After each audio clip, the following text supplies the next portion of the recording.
Hoje a gente vai falar um pouco sobre aquilo que a gente acredita, vai falar sobre ciência, ciência do consumo. E nós começamos com uma frase que é muito simbólica e emblemática para a gente, que não existem soluções simples para problemas complexos. Só a ciência é capaz de pegar um problema complexo e criar uma solução que é viável e escalável. E o que é legal é que nos últimos anos, principalmente a partir de 2020, a inteligência artificial ela vem colocando a ciência em patamares até então desconhecidos.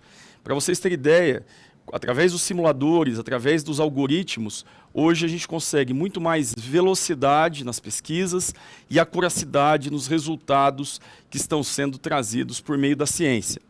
E quando a gente aplica dados de comportamento do consumo com a ciência do consumo, nós conseguimos entender de melhor forma o comportamento dos clientes e criar insights acionáveis em cima de ações e de comportamentos futuros que esses clientes terão.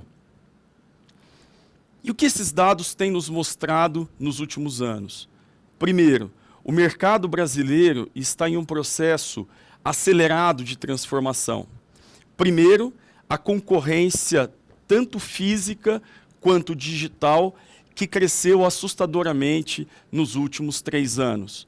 Para vocês terem ideia, além das centenas de novas lojas de varejo alimentar que surgiram no Brasil, as lojas online, principalmente nas plataformas, ganharam força e trazem uma concorrência diferente.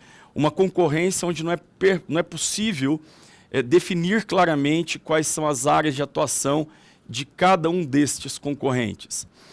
Uma outra transformação grande do nosso país são os impactos econômicos que nós atravessamos hoje. Atualmente, mais de 70% da população brasileira, das famílias brasileiras, estão endividadas, o que obviamente ameaça e diminui o poder de compra. Segundo, o crescimento desenfreado dos jogos digitais, das bets, que acabam tirando cerca de 15% da renda dessas famílias e, consequentemente, acaba tirando venda de produtos e serviços que até então eram consumidos. Um outro ponto de transformação bastante significativa é a transformação geográfica ou demográfica que nós estamos passando, junto com o comportamento de consumo. E qual é essa transformação demográfica? Primeiro, as famílias brasileiras estão menores. Na década de 80, nós tínhamos famílias com 4,28 pessoas por domicílio. Hoje, nós temos algo em torno de 2,69 pessoas por domicílio e nós teremos, até 2030, 2,6 pessoas em cada família brasileira. Do outro lado, nós tivemos um crescimento significativo no número de pets dentro desses lares. Na década de 80, nós tínhamos um pet por domicílio. Hoje, nós temos mais de 2 pets por domicílio e a tendência é que tenhamos pelo menos 3 pets por domicílio até 2030. E aqui eu deixo uma pergunta. O varejo e a indústria estão preparados para essa demanda crescente de pets? Com novos produtos, com novos serviços que possam atender esse crescimento exponencial? Um outro dado bastante relevante sobre o nosso país, que vem atrelado com o envelhecimento da população, para vocês terem ideia, no Brasil em 2030 nós teremos 21 milhões, nós adicionaremos na camada 60 mais de idade, 21 milhões de brasileiros, e nós perderemos 8 milhões de brasileiros de 0 a 14 anos. A taxa de natalidade do nosso país vem diminuindo ano a ano. Para vocês terem ideia, nos últimos 10 anos, nós tivemos 8% menos nascimentos no nosso país do que na década anterior. E o que isso reflete? Domicílios com menos pessoas. Esse gráfico ele nos traz uma visão de 2000, 2010 e 2022. E o que nós percebemos? Domicílios com morador teve um crescimento nesses 22 anos de 10 pontos percentuais. Nós saltamos de 9% para 19% da quantidade de domicílios brasileiros com apenas um morador. Esse mesmo efeito de crescimento ocorre em domicílios com 2 moradores, de 17% para 29%. Por outro lado, quando nós nos deparamos com domicílios maiores, com mais moradores, 4, 5 ou 6 moradores, a gente tem uma queda significativa nesse percentual, o que demonstra claramente que as famílias estão menores e os domicílios estão menores, tanto do ponto de vista físico, quanto do ponto de vista de pessoas que ali habitam. Um dado bastante interessante é que na década de 80, o sonho do brasileiro médio era morar num imóvel de 3 dormitórios tipo suíte.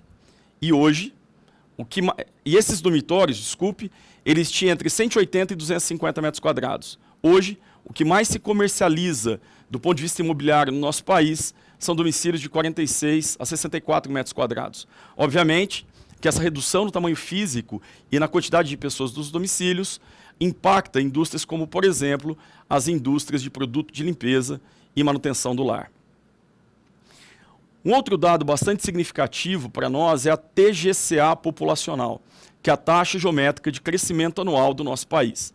Na década de 80, o Brasil crescia 2,48% ao ano. Hoje, nós ainda continuamos crescendo, mas numa taxa bem menor, 0,63% ao ano. E a tendência é que em 2030, lembrando, gente, 2030 são daqui 5 anos. Em 2030, o Brasil começa a apresentar uma taxa de crescimento nula, ou seja, ele deixa de crescer.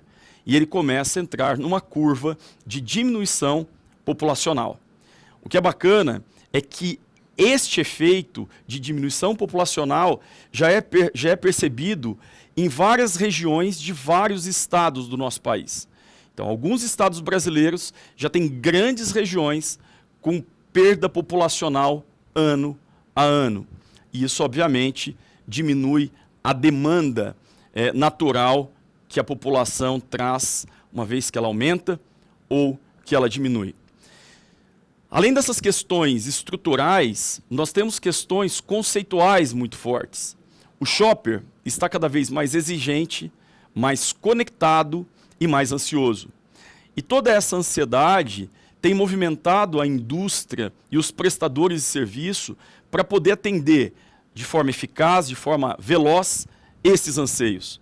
Para vocês terem ideia, muitas plataformas nas principais capitais do Brasil acabam entregando um mix de produtos de supermercado entre 8 e 10 minutos após o clique do comprar por um determinado shopper.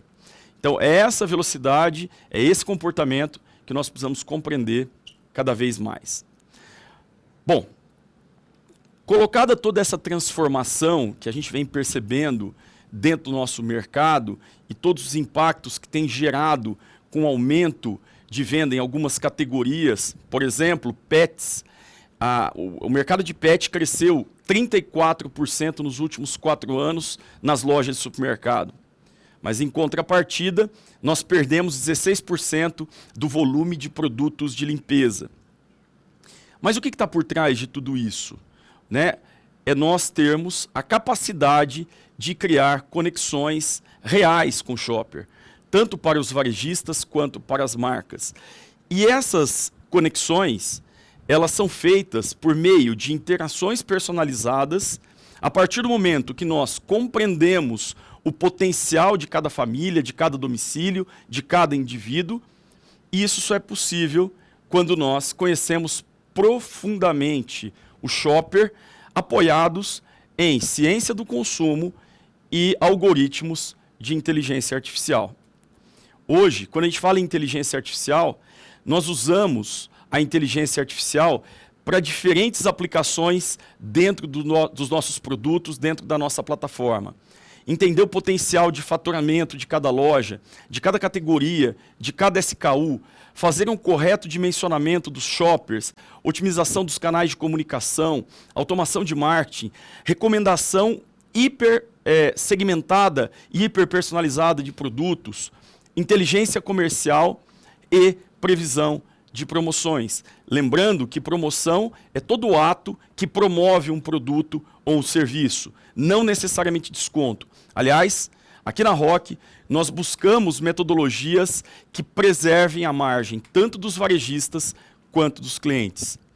E só por meio de uma capacidade analítica baseada em inteligência artificial que nos dá escala, é possível de nós atingirmos o que foi falado aqui pelo Formigari, 10 milhões de comunicações diariamente. Isso mesmo, este ano de 2024, que estamos terminando, nós fizemos mais de 3 bilhões e 500 milhões de ativações para shoppers de todo o Brasil. E essa comunicação, essa audiência, ela tem um poder de engajamento extremamente relevante.